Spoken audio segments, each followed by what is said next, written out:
Yesus mengutus murid-Nya untuk kabarkan Injil. Begitupun kepadaku tuh wartakan kabar baik. Cari pembawa kabar baik bagi semua yang aku jumpa. Aku tak akan ragu-ragu, sebab ku disertai Yesus.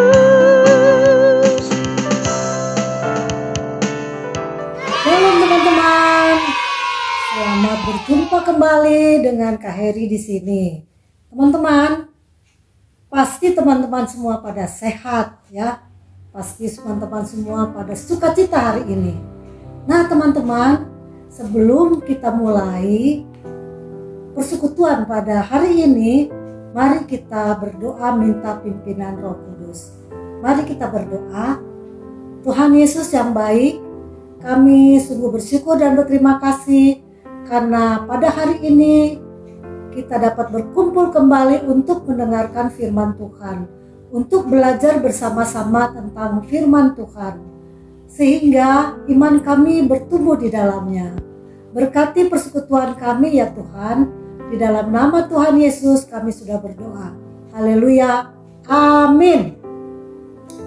Teman-teman, pasti teman-teman sering menonton televisi atau TV di rumah. Teman-teman, kalau nonton TV pasti ada berita yang disampaikan oleh penyiar TV. Berita-berita itu membuat kita mengetahui berita apa yang ada di daerah lain atau di negara lain. Saat ini kakak juga menonton berita pada malam kemarin, mendengarkan bahwa setiap orang yang akan pulang mudik melewati jalan tol itu ada diskon. Tentunya menyenangkan bukan teman-teman? Berita kabar gembira bukan ya teman-teman hari ini? Kalau kita mendengarkan ada banyak sekali saudara-saudara kita yang mau berlebaran, mereka pulang dengan mobil atau dengan bis, mereka lewat jalan tol ya. Dari ujung Jakarta sana sampai ke Surabaya, pasti mereka lewat jalan tol karena itu bisa cepat tiba sampai di tujuan mereka, dan mereka akan dikenakan bayaran tol dengan dipakai diskon.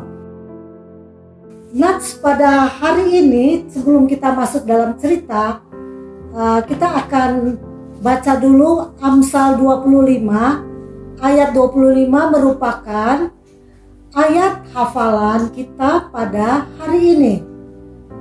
Seperti air sejuk bagi jiwa yang dahaga, demikianlah kabar baik dari negeri yang jauh. Dari Amsal 25 ayat 25. Teman-teman, nats firman Tuhan yang hari ini juga menyampaikan tentang kabar baik.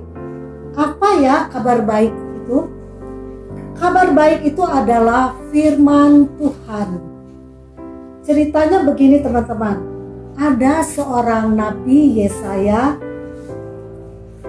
Nabi Yesaya dipakai Tuhan untuk menyampaikan kabar baik kepada bangsa Israel yang pada saat itu berada dalam pembuangan di Babel.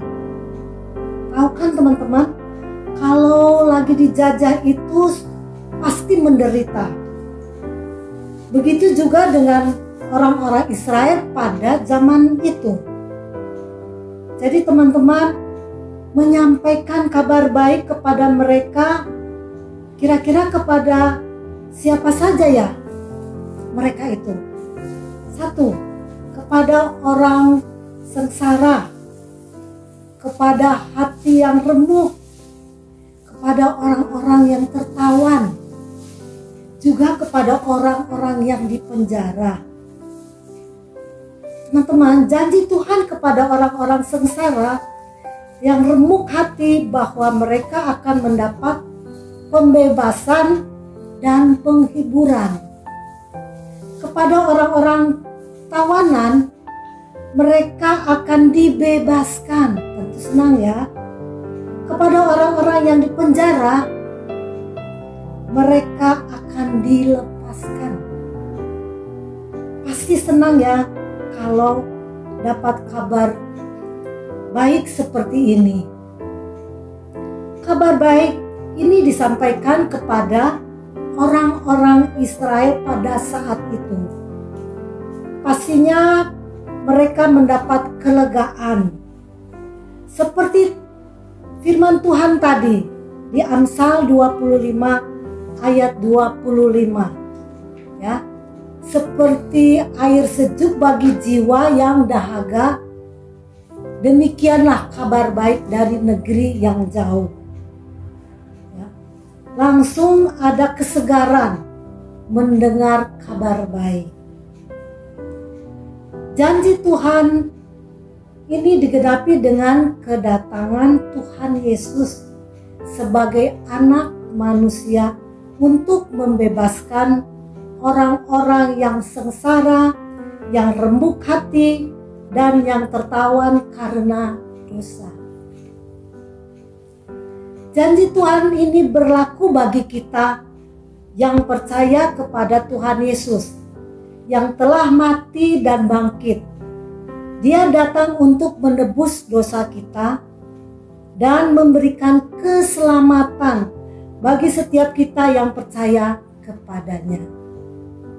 Teman-teman pasti ya, teman-teman yang saat ini bergabung juga sudah dibebaskan dari dosa, menjadikan Tuhan Yesus sebagai juru selamat. Nah, sekarang giliran kita yang menyampaikan kabar baik ini kepada orang lain juga. Gimana ya Kak caranya? Contoh, melihat teman yang lagi sedih, kita bisa datang dan katakan, jangan sedih teman, Tuhan ada dan Tuhan pasti, dan Tuhan akan menolongmu, jangan sedih. Mungkin juga ada teman-teman kita yang lagi sakit. Teman-teman, kita bisa datang mengunjungi mereka, kita bisa datang membesuk mereka, dan jangan lupa mendoakan serta mengatakan Tuhan Yesus baik, Dia akan menyembuhkan. Percaya, Tuhan Yesus akan menyembuhkan. Nah teman-teman, itu kabar baik ya yang kita bisa sampaikan kepada teman-teman kita. Teman-teman, saat ini mari kita yang sudah percaya kepada Tuhan Yesus, yang sungguh-sungguh mengasihi Tuhan Yesus, yang sudah diampuni dosanya, mari kita lebih semangat lagi memberitakan kabar baik kepada teman-teman yang lain dan mengatakan bahwa Tuhan Yesus selalu ada bersama-sama dengan kita. Walaupun kita tidak melihat, tapi Roh Kudus ada di dalam hati kita. Tuhan Yesus akan menyertai kita, memberkati kita. Kiranya kabar baik ini menjadi kekuatan bagi kita, menjadi satu motivasi untuk kita boleh terus menyampaikan, kita semangat menyampaikan kabar baik. Kiranya Tuhan memberkati kita semua. Amin. Mari kita berdoa. Terima kasih Bapa, terima kasih Tuhan Yesus, kami sudah mendengarkan kabar baik.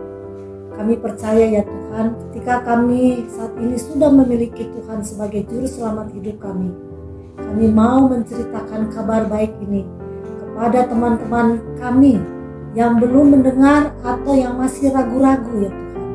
Kami mau menceritakannya. Tuhan Yesus, Engkau tolong kami sehingga kami boleh menyampaikan kabar baik ini kepada setiap orang tentang Tuhan Yesus yang sudah menebus dosa kami.